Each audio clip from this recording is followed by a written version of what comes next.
President Trump hears from the victims and first responders during a visit to Las Vegas as comfort arrives in the form of a ship to Puerto Rico. And the administration asked Congress for billions more in hurricane aid. Plus, the president and the Secretary of State forcefully call out fake news. This is Special Report.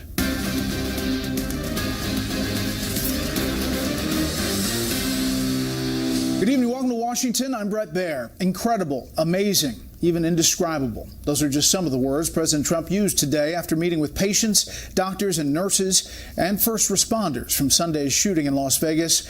They killed 59 people and injured hundreds more. New pictures and video, along with eyewitness accounts, are now surfacing about Sunday night when a night of music turned into a fight for survival.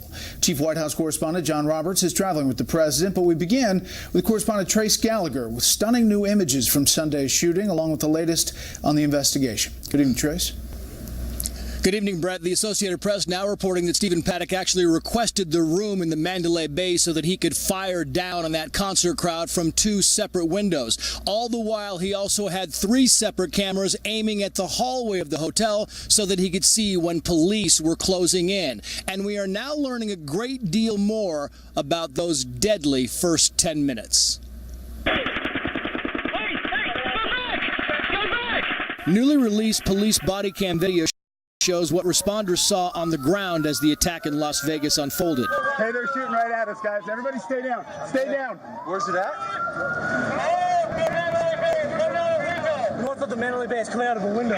And scanner audio reveals the moment police entered the room, Paddock turned into a sniper's nest. Breach.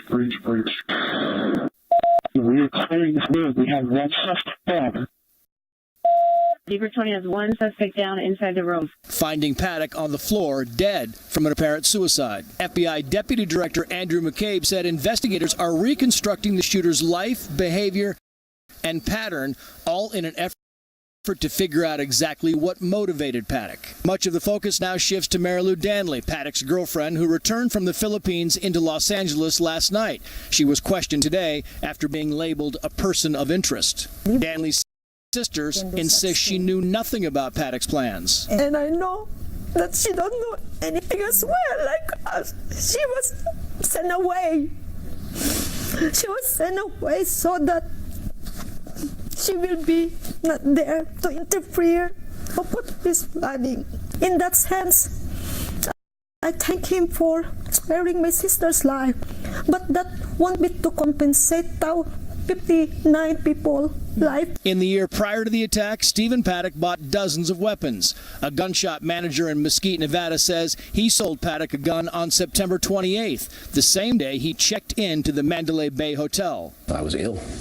It made me physically ill to think that we had interacted with him and he had committed such a tragedy. The gun shop owner says the store did not sell Paddock ammunition or any bump fire stocks, the device that automatically engages the trigger, allowing the weapon to fire between 400 and 800 rounds per minute. In 2010, the ATF deemed bump stocks legal because they don't physically alter the weapon.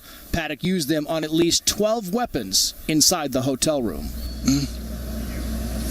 And we have just learned, Brett, that the FBI questioning of Marilou Danley may be finished for the day because her lawyer just came out and addressed the media saying that she is cooperating, that she does not know anything about the shooting, and that she did confirm that he wired $100,000 to the Philippines, and he ended by saying that she would do anything she could to help the pain and suffering of the victims and their families. Trace Gallagher in Las Vegas. Trace, thank you. As we just mentioned, the President and the First Lady spending the day in Vegas talking to victims and the heroes of Sunday's deadly shooting. What he didn't talk about was what was happening on Capitol Hill as Democrats are demanding action on gun control. Chief White House correspondent John Roberts is following it all from Nevada. Good evening, John. Brett, good evening to you. For President Trump, Sunday's mass murder is personal. He has long-standing ties to Las Vegas, a big hotel here. He wanted to come here as quickly as possible to comfort the wounded and to praise acts of heroism that he says helped minimize the loss of life. It was a presidential tribute to heroes who ran straight into danger, risking their lives to save others. We're defined by our love, our caring, and our courage. In the darkest moments What shines most brightly is the goodness that thrives in the hearts of our people. That goodness is our lighthouse. President Trump gave his personal thanks to law enforcement who braved a hail of bullets to get people out of harm's way at Sunday's concert, and within minutes were outside the shooter's door on the 32nd floor of the Mandalay Bay. You showed the world, and the world is watching, and you showed what professionalism is all about. The president also honored civilians, some of whom perished, for putting aside their fears and their own safety, taking extraordinary measures to protect and help others. Parents and spouses use their own bodies as shields to protect their loved ones. Americans dashed into a hail of bullets to rescue total strangers. At University Medical Center, President Trump met with many victims of the shooting, some suffering grievous wounds, and had high praise for surgeons, nurses, and hospital staff who saved the lives of so many. I just want to congratulate everybody. It's incredible. Incredible what you've done. We met quite a few people, and believe me, they're very lucky to be here. But the president deferred from weighing in on growing calls from Democrats in Congress to implement new gun control measures in the wake of Sunday's mass murder. How many more dead bodies will it take to wake up this Congress? Senator Chuck Schumer argues that Democrats are proposing the same type of gun controls President Trump once supported as a civilian, and that now as president, he can lead the debate. Mr. President, you have an opportunity to buck the NRA, buck the gun lobbyists, buck the swamp, and lead this country in an adult conversation about gun violence. Republicans, including House Whip Steve Scalise, who was gravely wounded by a would-be mass murderer, says new restrictions on guns aren't the answer. You know, if you look at what happened in my case, you had people on site with guns to immediately counter the shooter and take him down. And that happens every day in America, where regular citizens that have their own guns because of the Second Amendment protection are able to defend themselves against criminals. But where some Republicans are finding agreement is on so-called bump stocks that the Las Vegas shooter used to turn a semi-automatic rifle into a near machine gun. They were legalized by the ATF during the Obama administration. I did not know that there was technology capable that cheaply of transforming a semi-automatic into an automatic weapon. So yeah, I don't think there's any question we ought to look at that. And in fact, Republican Congressman Carlos Cabello from Miami tells Fox News tonight that he is working on bipartisan legislation at this moment to ban so-called bump fire stocks. But the bigger issue here, and it's one that we have dealt with before, how to address a mass murderer in waiting who appears to have amassed his arsenal totally legally. Brett? John Roberts in Las Vegas tonight. John, thanks. Amid all the sadness from the 58 lives lost in Sunday's concert shooting, there are emerging stories of heroism during a desperate time of need. Correspondent Claudia Cowan reports tonight on some of the victims and the heroes who were there for them. Amid the unthinkable horror of Sunday night, there was the best of humanity, as many caught in the carnage used their bodies to shield others, helped strangers scramble over a fence, and used their clothes to make tourniquets, efforts that undoubtedly saved lives. Taylor Winston put his skills as a Marine to use, telling Fox's Bill Hemmer he jumped into action before the first responders arrived, shuttling victims out in the back of a pickup he found with the keys inside. It was really hard to just pack up and leave because, you know, you can only fit so many people, and there's so many people that still needed help, and no ambulances were on scene yet. Natalie Vanderstay, a 43-year-old nurse from Los Angeles, was shot multiple times and losing blood fast. She was saved when a passing cabbie scooped her up. His passengers in the back seat kept her talking, and they all raced to the hospital, where she recounted her story for reporters.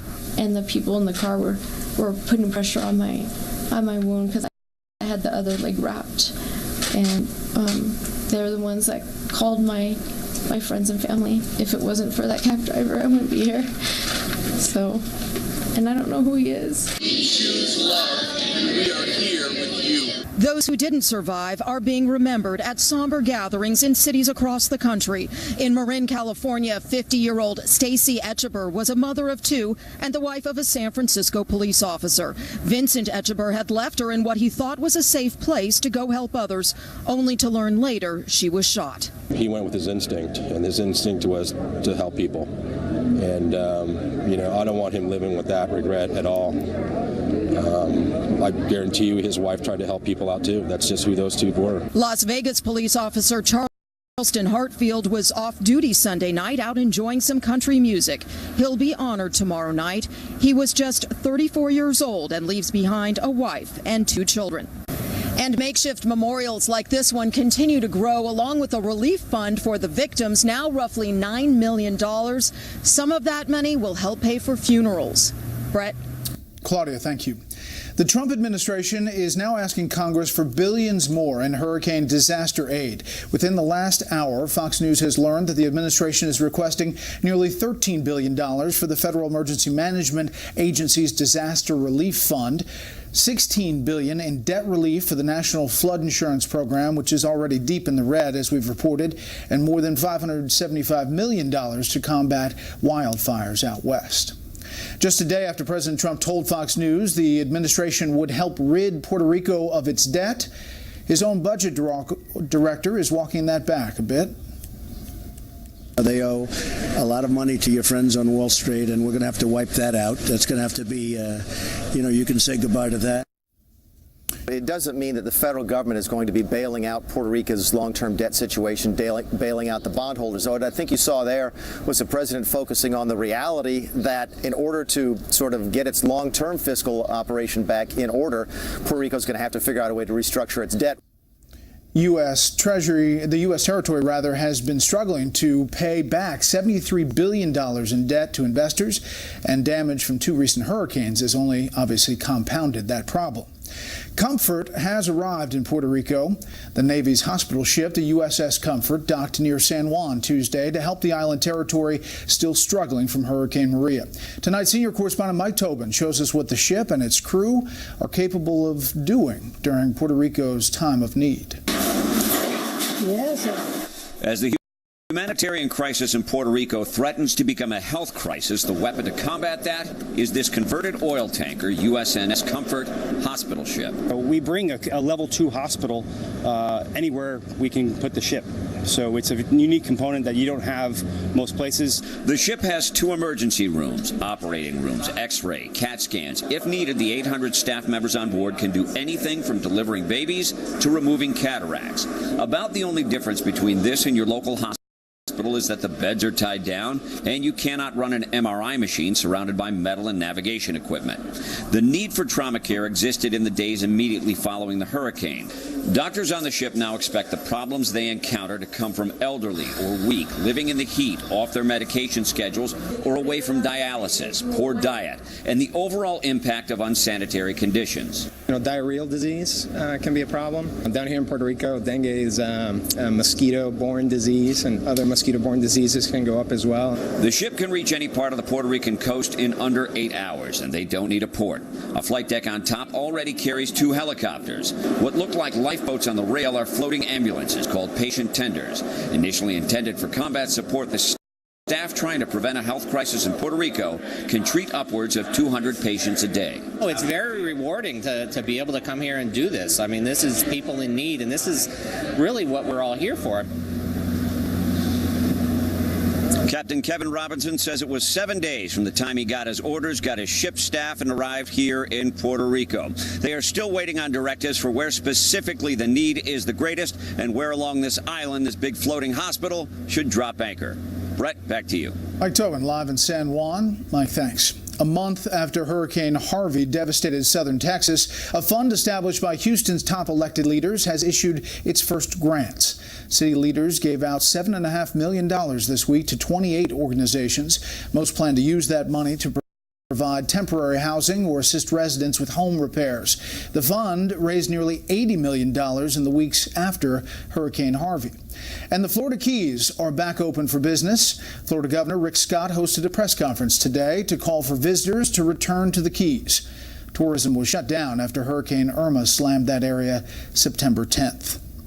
A record-setting day across the board on Wall Street. The Dow rose 20, the S&P 500 and the Nasdaq were both up 3. After months of investigating, Senate intelligence leaders say there is still no clear evidence of collusion between the Trump campaign and Russia. But they say there's little doubt Russia tried to meddle with our election. Chief Intelligence Correspondent Catherine Harridge has been watching this, joins us tonight with an update on the Russia investigation and where it goes from here. Good evening, Catherine. Well, thank you, Brett. After 9 months of investigation and more than 100 witness interviews, the Senate Intelligence Committee leadership offered no concrete evidence of coordination between the Trump campaign and Russia, telling reporters today there's more work ahead. The issue of collusion is still open, that we continue to investigate both intelligence and witnesses, and that we're not in a position where we will come to any type of temporary finding on that until we've completed the process. The senator said the next phase will include public hearings inviting the president's longtime personal attorney, Michael Cohen, to testify October 25th, though a source close to Cohen said his appearance is not firm. And the committee has an invitation out to Facebook, Google, and Twitter to publicly testify November 1st. Asked about Russian-backed ads during the campaign, the senator said the goal was division, not helping a particular candidate or party.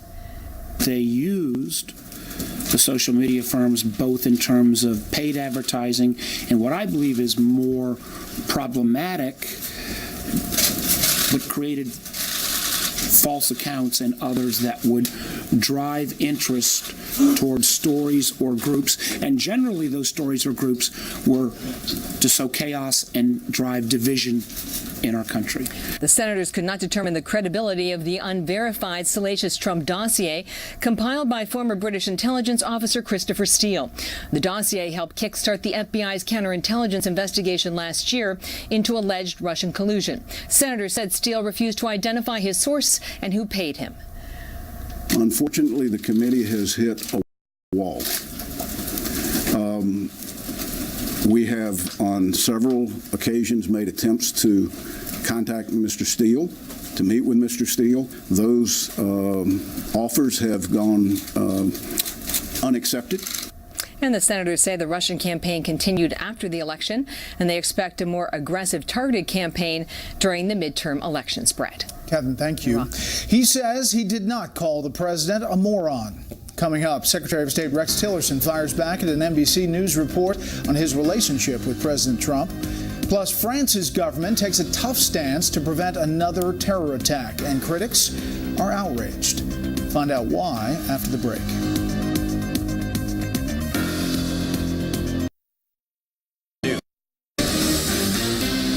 Secretary of State Rex Tillerson sets the record straight, trashing an NBC report that said he had nearly resigned over clashes within the Trump administration. As correspondent Rich Edson reports, Tillerson reaffirmed his commitment to his job, and those in the White House asserted their own confidence in him. Secretary of State Rex Tillerson began his day reading a report that he'd called the president a moron. Hours later, he spoke at the State Department and failed to deny it. I'm not going to deal with petty stuff like that. All this in response to an NBC News report also claiming the secretary this summer was on the verge of resigning, and Vice President Mike Pence had to urge him to remain at the State Department. The Vice President has never had to persuade me to remain as Secretary of State because I have never considered leaving this post. He also offered a pledge to and praise for President Trump. He loves his country. He puts Americans and America first. He's smart. He demands results wherever he goes, and he holds those around him accountable for whether they've done the job he's asked them to do. Hours later, the State Department finally addressed whether the secretary called his boss a moron. The secretary did not use that type of language to speak about the President of the United States. He does not use that language to speak about anyone. So I hope that clarifies it. He never said He did not say that. The denials and praise drew support from the White House. Yeah, I'm very honored by his comments. It was fake news. It was a totally phony story. Thank you very much. It was made up. It was made up by NBC. They just made it up. Thank you all. Thank you. Total confidence in Rex. The State Department says the president and secretary spoke today, and when the secretary finished the call, he said they're all good. Sources at the State Department and on Capitol Hill have for months told Fox of disagreements between the secretary and the White House. Arguments on personnel choices and staffing delays, and policy differences on certifying Iranian compliance with the nuclear agreement, and the dispute between Qatar and its neighbors. And then this on President Trump's comments about the violence in Charlottesville. The president speaks for himself. Then there's the Secretary's relationship with Congress. Even Republicans have criticized him, though Senate Foreign Relations Committee Chairman Bob Corker said of Tillerson today that he, Defense Secretary Mattis, and Chief of Staff Kelly are helping to separate the country from chaos. Brett? Rich Edson live at the State Department. Rich, thanks. More on this with the panel. France's parliament is taking powerful new steps to protect the public from terrorism, but critics there say the new measure crosses the line between public safety and human rights. Correspondent Benjamin Hall reports on the new measures that many call an abuse of power. Since the day terrorists killed 130 people in Paris in November 2015, France has been under a temporary state of emergency.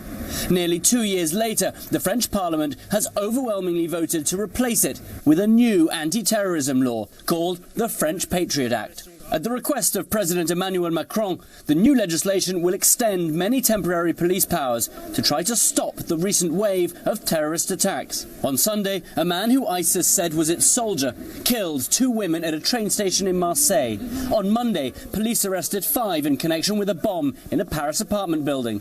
Not to mention the July 2016 attack in Nice, which left 80 dead. Even though ISIS has retreated on the battlefield and lost its ability to prepare attacks from its territory, the threat is not reduced. Under the new legislation, French police will be able to conduct home searches and place suspects under house arrest with limited involvement by the courts. Some fear this will leave the country in a permanent state of emergency and that it violates human rights. This law grants authorities draconian powers to restrain liberties with no sufficient guarantees about abuses put in place. The police will also be allowed to close places of worship which are accused of promoting violence, and Muslim groups have said the bill discriminates against them. Others, though, say France needs to acknowledge this threat. 240 killed in 2 years, but the French president has never mentioned the name of the real enemy, Islamism. Like Obama never said it either. The new anti-terror bill still has some hurdles to clear before it becomes law, but already it is dividing opinion. As ever, you have those who say this new bill is too harsh. You have those who say it isn't harsh enough. But after the attacks France has seen over the last 2 years, 20 of which have been successful, most MPs now feel that more needs to be done. Brett? Benjamin Hall in London. Benjamin, thank you. Up next, Equifax gets hacked and then is rewarded with a government contract. But first, here's more of what's happening beyond our borders. Flags are flying at half-staff in Iraq's Kurdish region as residents begin a week of mourning following the death of the country's former president, Jalal Talabani. Talabani was seen as a unifier and became the head of state in 2005 of what was supposed to be a new Iraq 2 years after the country was freed from Saddam Hussein's rule. Talabani was 83 years old. A court in Turkey sentenced 40 people to life in prison today, convicting them of charges that include attempting to kill President Erdogan during last year's failed coup. A total of 46 suspects, 37 of them former military personnel, have been on trial since February. In Syria, the Russian military is accusing the U.S. of helping ISIS launch a series of attacks against Syrian troops. The latest accusations come at a time when U.S.-backed Syrian forces and the Russian-backed Syrian army race for control of eastern Syria, an area that is rich with oil and gas. That's a wrap of a few other stories beyond our borders. We'll be right back.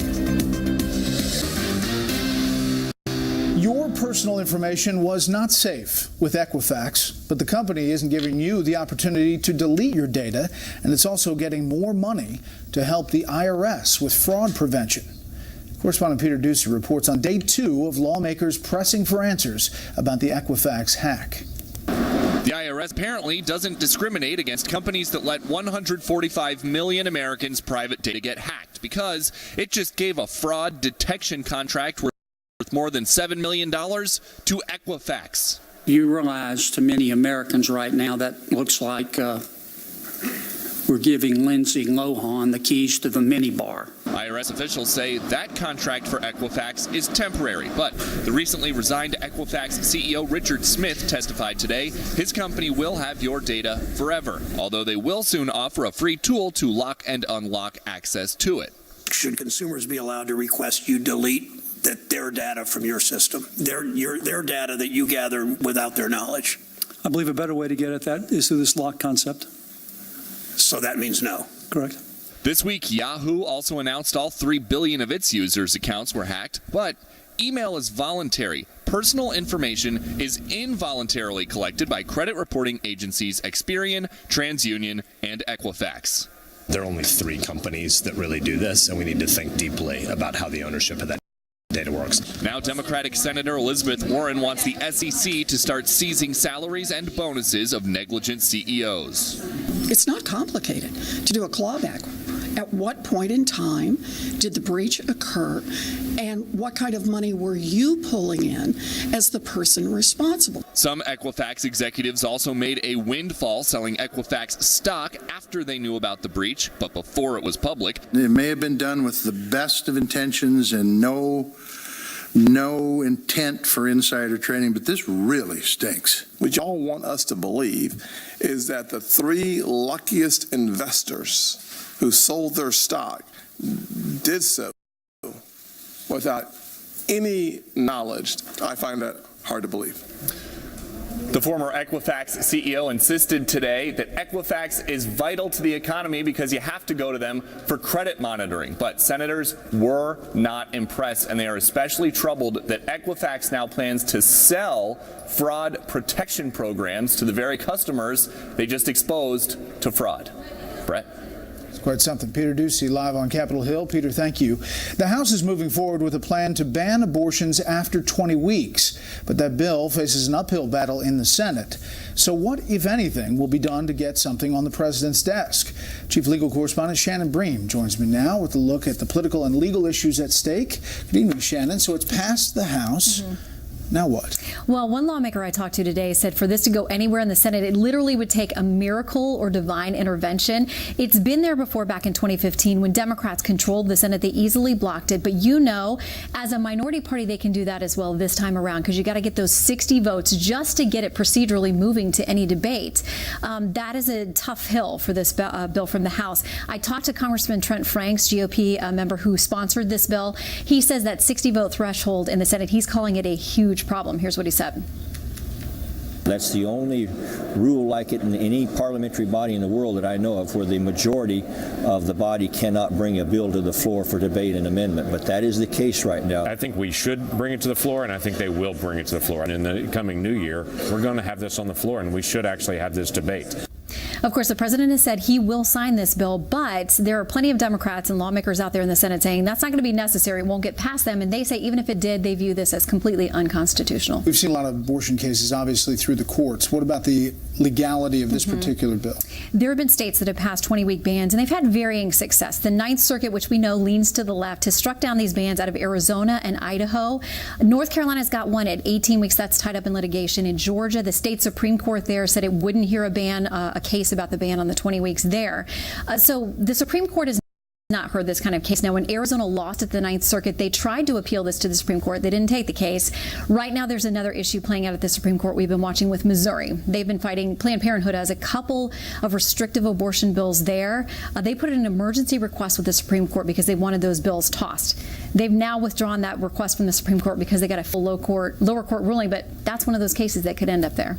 Ultimately. Interesting. We'll follow it. And 11 p.m. show starts at the end of this month. October 30th. We'll see you for Fox News at night. Congrats. Thanks. Up next, the All-Star panel weighs in on whether President Trump's trip to Las Vegas struck the right tone and what may lie ahead on Capitol Hill. First, here's what some of our Fox affiliates around the country are covering tonight. Fox 35 in Orlando, where Florida residents can now register to vote from their home computers. The state has launched an online voter registration option ahead of the November election. Registering online is expected to be more convenient and provide a more accurate voter list, but several people have voiced concerns about cybersecurity issues, obviously after 2016. Fox 28 in Columbus, Ohio, where the Environmental Protection Agency is monitoring the air after an explosion at a chemical plant in Hebron overnight. No one was injured in the blast at the Clean Harbors Environmental Recycling Facility, and so far, EPA testing has not revealed any issues. And this is a live look at St. Louis from our affiliate Fox 2. The big story there tonight, police arrested 143 people Tuesday during a protest that shut down a busy highway near downtown. Demonstrators have been taking to the streets since mid-September over the acquittal of a white former police officer in the death of Anthony Lamar Smith. That's tonight's live look outside the Beltway from Special Report. We'll be right back. The officers were standing up in the line of fire to help those in danger and to find out where those horrible shots were coming from. Words cannot describe the bravery that the whole world witnessed on Sunday night. The message that I have is we have a great country and we are there for you, and they're there for us. They're there for us. Gun violence problem. But we're not going to talk about that today. Thoughts and prayers while they head to the bank to cash their NRA check. We cannot let this tragedy, this American tragedy, another in a long line of American tragedies, fall out of our hearts and minds too quickly. Well, after the tragedy, calls on Capitol Hill for some action, some different than others, but what's really gaining some momentum, it seems, is so-called bump stocks that the Las Vegas shooter used to turn a semi-automatic rifle into a near machine gun. To ban those, they were legalized by the ATF during the Obama administration, and now really lawmakers on both sides of the aisle are looking at that. At the very least, back a bill that stops the killer accelerators like these bump stocks. This device has no purpose but to convert an already deadly weapon into a completely lethal carnage force multiplier. I think that Congress should look into that to see if perhaps they should be outlawed. I think there's no question we ought to look into that. So with that, let's bring in our panel. Molly Hemingway, senior editor at The Federalist. Ari Fleischer, former White House press secretary, and Susan Page, Washington bureau chief at USA Today. Okay, Molly, what about this momentum on Capitol Hill for something? Right. Well, at least in this case, we're talking about something that was involved in this actual deadly incident, which is not usually the case when we go through this ritual of talking about gun control after any deadly event. And that is something we kind of do to make ourselves feel better about the fact that no amount of gun regulation is going to prevent people who are hell-bent on murdering people from doing so. And we've learned that through so many terrorist incidents involving planes, trucks, fertilizer, and any number of other things. So we're pretending we're having a debate about gun control, but we're really having a debate about the nature of evil and whether a big enough government can contain it. All right. Well, normally when these things happen, you hear people saying, why can't we do something? What can be done to stop it? And I don't blame people for having that reaction. It's a humane reaction. It is what you do when something goes wrong. You say, how do we stop it from ever happening again? I do think you have to pause, learn what you can from this, and not rush into it, because that minimizes the politicization of it. But the broader point here about automatic weapon fire, whether it's the barrel stocks or whatever it is, yeah, we do not want to be a nation where you can get your hands on a machine gun and use it. So I think there will be some coming together along those lines, and I would like to see that. The thing I'd like to see less of, frankly, is what Secretary Clinton tweeted this morning about silencers, which had absolutely nothing to do with this, and is a distortion of the debate about what really suppressors do, because you will still hear the gunshot just like it's a jackhammer. So when something goes wrong like this, you hate to see the politicians rush in to make hay. What you do want to see is people try to find some reasonable solution. I think in this case there can be one for automatic weapons. There is, Susan, an interesting development with the politics of it. If you look not at Republicans but at Democrats, the National Journal pointing out that 6 red state Senate Democrats, largely representing rural states, up for re-election in 2018, not one came out for more gun control in the wake of the Vegas killings. West Virginia's Joe Manchin, co-sponsored bipartisan legislation expanding the scope of background checks, has been notably quiet. Heidi Heitkamp, North Dakota, voted against the background check bill, has no interest in bringing up gun control in the run-up to her re-election campaign. And Senator Claire McCaskill, the most liberal of the bunch, says National Journal, simply released an anodyne statement calling the Vegas attack evil and offering support for law enforcement. She knows the politics in Missouri better than the armchair pundits who insist that gun control is a slam dunk issue. It's an interesting take that those election concerns. I think that Democrats have concluded it's not a slam dunk issue, that even though you can look at polling on something like background checks and see that 8 or 9 out of 10 of Americans support that gun control is an issue that has hurt Democrats running for office. And what surprised me in the wake of this particular terrible tragedy was the lack of a fervent debate. You know, remember after Sandy Hook, a huge debate, even after the Orlando Pulse shootings, Democrats took over the floor of Congress to talk about it for a day. You didn't see that here. You get the feeling that this is not something that Democrats are actually going to pursue in an aggressive way. And I'll tell you, I have one question about the bump stock issue that of which there is some conversation. The NRA has had a no step is permissible attitude because it's a slippery slope. That's been, I think, their general argument. Will the NRA endorse this legislation? I mean, that is a great question, Molly. I mean, is there a point where some give has to be given? Well, I think certainly there are all sorts of proposals that are out there where this could be part of a compromise. For instance, on allowing suppressors, not silencers. You know, we talk about these things and we don't really know about it. Background checks, by the way, I just want to point out, we already do background checks on almost everyone who purchases a gun. So the gun show loophole, there's been a lot of talk about a gun show loophole. But that's one of the things I think is probably a problem here, is so many people who are talking about these issues clearly aren't people who use and fire weapons, and many people in the country do. Yeah, but so the more that people talk about, does the NRA come off? Is there some offer here? Does Trump, does President Trump somehow negotiate something with his friends with the NRA to come off on something? So it's entirely possible, because this is the kind of thing that a lot of people who fire weapons don't care that much about relative to other issues, so it could be part of a compromise. What I would encourage people to be understanding of is you can actually simulate a rapid fire just using your belt loop. You don't actually need one of these things. You can also, you know, with 3D printing, there's no way we're going to actually be able to control evil people who want to use tools to commit mass murder. And that's something that we also have to think of, because there are issues. Like, one of the things about this guy is yet the latest murderer who grew up in a fatherless home. Now, it's very difficult to deal with that societal crisis of how most people who are in our prisons, most people who have severe problems, grow up in fatherless homes. But this would be something that a lot of people could work on that could pay dividends in the future. You know, it's interesting you point to the shooter. This is the president talking about the Las Vegas gunman today. I can tell you it's a very sick man. He was a very demented person. We haven't seen that yet, but you will know very soon if we find something. We're looking very, very hard.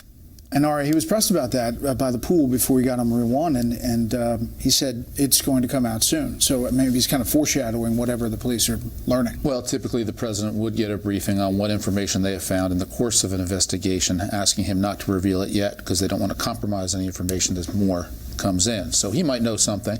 I think it's clear already. If it was terrorism, we all would have known it. So I don't think that's probably ruled out.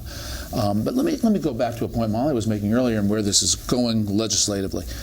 Don't look for a Chuck Nancy deal on this one. No. This is not going to be that type of compromise. If there is something to be legislated, it's going to be incredibly narrow. I think it's going to be something that can garner virtually unanimous support on Capitol Hill, all aimed again at just automatic weapon fire. There was a fascinating op-ed in the Washington Post this morning by a woman. She was described as a statistician and a former news writer at 538, the website. Leah Labresco. She said, "I am not convinced gun control." I'm sorry. Her headline on their story was, "I used to think gun control was the answer. My research told me otherwise."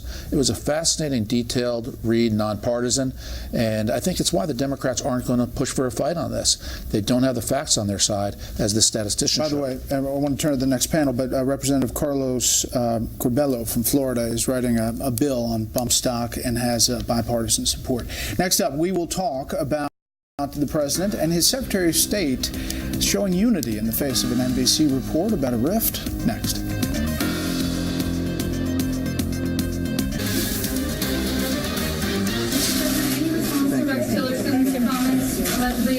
Yeah, I'm very honored by his comments. It was fake news. It was a totally phony story. Thank you very much. It was made up. It was made up by NBC. They just made it up. Thank you all. Thank you. Total confidence in Rex. I have total confidence. To dispel with this notion that I have ever considered leaving. I have answered that question repeatedly. There's never been a consideration in my mind to leave. Can you address the main headline of this story that you called the president a moron? And if not, where do you think these reports or I'm not going to deal with petty stuff like that. It is intended to do nothing but divide people. And I'm just not going to be part of this effort to divide this administration. The Secretary of State dealing with an NBC report that said he threatened to resign in July. The tension was high between the Secretary and the President, and that he called the President a moron. Well, a lot was made about his answer or non-answer there to the questions. Then the State Department spokesperson, Heather Nauert, came out a little bit later. The Secretary did not use that type of language to speak about the President of the United States. He does not use that language to speak about anyone. So I hope that clarifies it. He never said He did not say that. Okay. We're back with the panel. Susan. Well, I would like to ask Ari, what's more persuasive, if the principal refuses to answer a question or if then the spokesman comes out and answers it? Well, you'd like to have the two on the same page. Yeah, you'd like to have that, because this is not petty stuff, right? This is an incredible insult to the President of the United States by the Secretary of State. And I got to figure either the Secretary of State is going to be out of the job in the next few months, or he is effectively undercut in terms of both his relationship inside the administration or his ability to be commanding with foreign leaders after the president undercut him on Sunday about negotiations with North Korea. All right. Yeah, I don't see it that way. I think this is why anonymous sources drive people crazy. And people tend to just throw up their hands and say, wake me when you give me something I can believe or know what the truth is. Because you have 3 anonymous sources telling NBC this is true. You have the Secretary on the record saying it's not true. You don't. No, the part about resigning. The part about that he was going to resign, which is very serious. They considered don't just resigning. dwell on the moronic issue. Yeah. Dwell on the fact of, is he leaving the job, which is a huge issue. Threatened to resign is different from considering to resign. He said he isn't. It reminds me of the same dust-up that happened with the Deputy Attorney General Rod Rosenstein after the firing of Comey. The press ran stories he threatened to resign, which turned out not to be true. Look, telling a reporter anonymously somebody's going to resign is catnip for the Washington press corps. They love these personnel stories. And so when the Secretary says it's not true, I don't know what to believe the anonymous sources. The moron part of it, I was surprised Secretary Tillerson himself didn't knock it down. I think if he didn't say it, he should have knocked it down. It would have given credibility to what Olga's story it was in its entirety, not just a portion of it. Molly. The Secretary of State position is an incredibly plum position, and Tillerson is very unlike a lot of people who have held this job. He's wealthy, incredibly wealthy person. He's a very successful person. He views this as something that he wanted to do because he wanted to serve his country, and he didn't get the chance to do it during Vietnam, although he was eligible to serve. That is a very different type of Secretary of State than we usually see. And I think a lot of people would like this job. I think that yes, he knocked down the story. He's not leaving. He's had to refute these rumors all the time. But it's still significant that someone is shopping this story, that there is meaning behind that. And so I think it would be great, and this is why it is frustrating when people use anonymous stories. Who was behind that? Was it someone who wanted his job, or was it someone who wanted the person's job who would get his job? You know, you don't know, and it's very difficult for an average person to know how to gauge this story, even though he did knock it down. Right. I will say that there are public... He did not knock it down. He was given an opportunity to knock it down. He declined to knock it down. If you know... So maybe he'll have another opportunity, because this is going to come up again, and let's see if he knocks it down. I will say that there are dust-ups and battles over policy. The Iran deal, North Korea, how to handle that, and it's been very public. But as far as this story, Heather Nauert knocked it down for him, whether you don't believe her or he had the opportunity. He had the chance. That was an interesting panel. When we come back, the greatest gift during a time of unimaginable sadness.